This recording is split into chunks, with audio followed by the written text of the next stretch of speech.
Came across a story from the Weekly Standard. That's the publication of Bill Kristol. He was one of those never Trumpers, although he's become somewhat muted. A lot of those guys have become somewhat muted in their criticism of President Trump in the last few months. And look, I understand the worry some conservatives had, and Trump is certainly not a doctrinaire conservative, and so I understood that all along. But gosh, it's a darn sight better than what we could have had.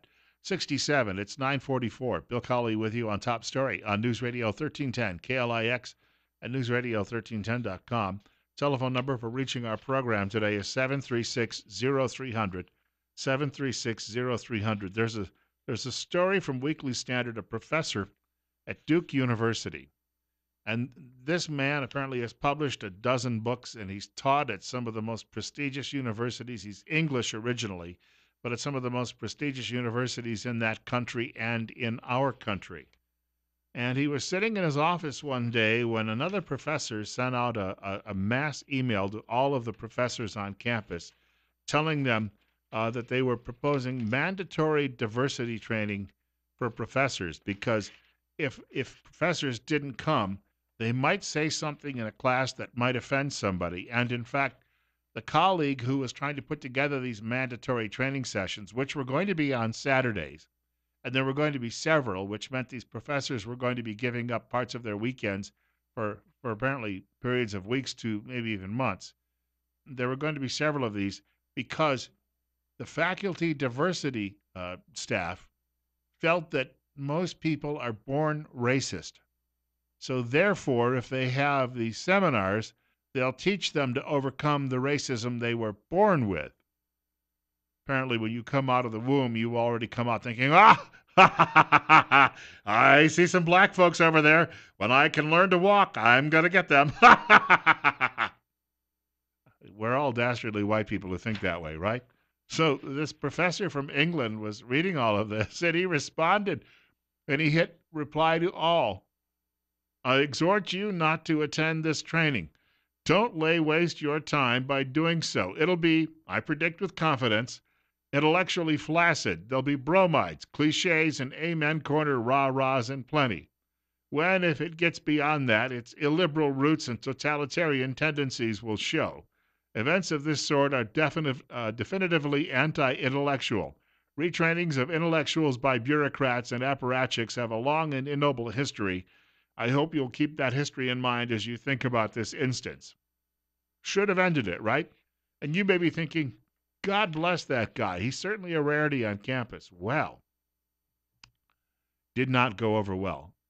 He got an answer back from the office, one of the deans of the Divinity School. Her name is Elaine Heath. It is inappropriate and unprofessional to use mass emails to make disparaging statements, including arguments ad hominem, in order to humiliate or undermine individual colleagues or groups of colleagues with whom we disagree. The use of mass emails to express racism, sexism, and other forms of bigotry is offensive and unacceptable, especially in a Christian institution. Now, keep in mind, he didn't say anything about anybody's race, and he didn't say anything sexist in his reply to the initial email. He just said that this would be a bunch of baloney.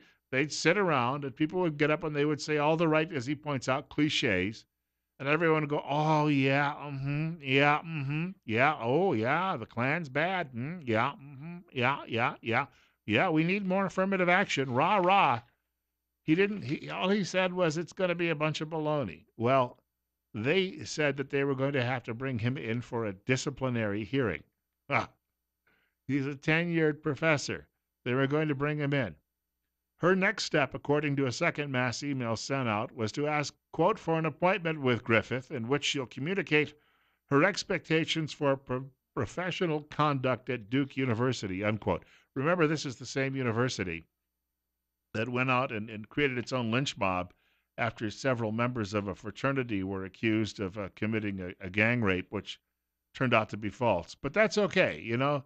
Then they defended their actions by saying, well, they were a white group of boys, and the woman who lied about being raped was black, so therefore we have to punish the white innocents. Right. So the this is what happened. This is what Griffith then said. He's the professor who's now being harassed because he won't go to the meetings. He writes that the dean initiates financial and administrative reprisals. Those reprisals ban me from faculty meetings and thereby from voting in faculty affairs, and promise, contra the conditions stated in this letter of appointment, to ban me from future access to research or travel funds. So he simply turned in his resignation and said, I'm done. And he walked away. 9:49. Bill Colley with you on Top Story on News Radio 1310, KLIX, and newsradio1310.com. We are seeing a pushback in this country against this type of behavior. But I think that you're all aware it's not happening very fast. It's taken us, well, it's been going on campuses and in media and in entertainment industry. It's been going on now in the open for over 50 years. But you realize it's at least a century old. So the pushback is not, we just simply can't push them off a cliff and say, all right, wipe our hands and say, that's done with. The pushback is going to be decades in the making as well, which is why we need to be resilient and resolute in all of this. We may at times feel that we're fighting a losing battle. The liberals like to tell us the culture wars are all over. We've now got same-sex marriage. Polygamy appears to be on the way. People will soon be able to marry whomever they feel they're in love with. That could be sheep, horses, cows, and pigs. Those things are currently, we're fighting this battle over men who think they are women being allowed to go in and watch women undress in locker rooms and share the toilet next to your 3-year-old daughter. We're still battling that one, but they're using their powers. The NBA says, well, we won't play the All-Star game in your state if you don't let grown men potty next to little girls. And so we're dealing with all of that, and sometimes I know it seems hopeless, and we're not getting very far. But here's the thing. What's the alternative? Seriously, what's the alternative? To just throw in the towel? And where will they take this next? Will they start banning conservative views? Will they tell you that the Bible is now outlawed? See, this is the point. We have to stand for something. And it is worth the fight because, yes, it can get a lot worse. And history should be our guide. Look what happened in various places around the world where these people got a toehold and then ended up getting control. 10 minutes from 10 o'clock. Bill Colley with you on Top Story on News Radio 1310, KLIX, and newsradio1310.com. We're at 68 at the moment. The telephone number, if you'd like to reach our program, 736-0300. That's 736-0300. They're already trying to eliminate middle America. I firmly believe that this drug epidemic, the heroin and the methamphetamine, and plying people with a lot of alcohol, it's the same trick they used against the indigenous tribesmen. Should I be politically correct and say tribeswomen as well? Give them a lot of alcohol, give them a place to live, some shelter, and continue to give them more alcohol, and they'll all die off. And then we can take the land and we can farm it. That wasn't pretty, but that's how it often worked. We're all aware of that. We know the warts of our own history. Luckily, those people who committed those crimes are all now dead. But you've got a new group of people who are taking that as their playbook, their blueprint. And what they're doing is they're saying, well, we don't like middle America. Middle America voted for Donald Trump. Middle America doesn't hang around at all the right parties sipping Cabernet, at our wine and cheese parties. Middle America objects to having grown men who think they're women come in and sit down at the toilet next to their little girls. We can't have that. So we can get rid of middle America if we take their jobs away, give them just enough public assistance to get by so they can buy some heroin, they can buy some methamphetamine, and they can get drunked up all the time. And if they all die at the age of 48, we'll get rid of them once and for all. That's what Lefty is actually up to. I believe that. And I have this. This is from the Washington Examiner. Ohio coroner reports running out of room to manage surging opioid deaths. The Pittsburgh Tribune Review, which is actually a conservative paper, took a trip to Montgomery County, Ohio this month to capture a glimpse into what may be heading east toward its readers. The findings were ominous. In an interview with a coroner whose office oversees roughly 24 rural counties in the region, the Trib reporters uncovered a painful reality.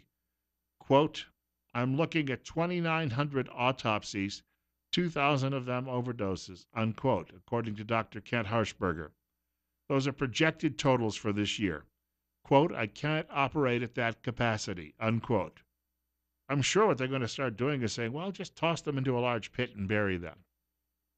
That'll be the next step from the American left. The doctor then went on to say we had 13 bodies yesterday and 12 of them were overdoses.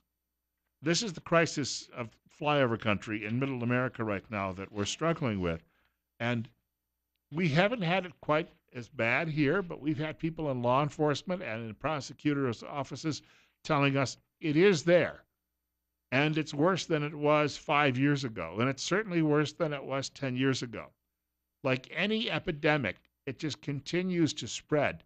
And as we pointed out, who encourages this? Well, mainstream media, through its entertainment wing primarily, encourages this. For 50 years now, you have entertainers who've been telling young people to go out and do drugs and that doing drugs is okay. You've got an entire political movement. I used to be a member of the Libertarian Party, where in my state we actually had one of those things. The reason I'm not any longer is because they made legalization of all these things parts of their platform. But here's the problem with legalization. Every time you drop one of these taboos and tell people it's okay to shoot up, then things are only going to get worse and that death toll is going to rise. And the libertarian view is, well, hey, if people want to do that to their own bodies, let them. But the carnage that is going on for the people who have to pick up all of the dead, that's not a pretty sight, and it's hollowing out middle America. You're up next, and you're on the air on KLIX. Go ahead. Bill, I could not disagree with you more because people have the ability to do whatever they want to do. I came from a place that one night, in a 100-feet radius, there were 3 people that had died of overdose of heroin. Did I ever touch heroin? No. Did I ever touch any drugs? No. It's your personal choice. If that's the choice, they want to go down that road, let them. Well, let's give them some more then. What the heck? Let's make it easy for them. Yeah, thank you, too. Here's a whole bowl. Take that home. Shoot it up. Here's a couple of syringes. Have a good time. Yeah, another useless eater will be gone. We'll decrease the surplus population. That's a line from Ebenezer Scrooge, you may remember. 736-0300. Caller, you're up next, and you're on the air. Yeah, what Simple Simon there didn't realize is the message we're sending to the young people by having these types of things out there.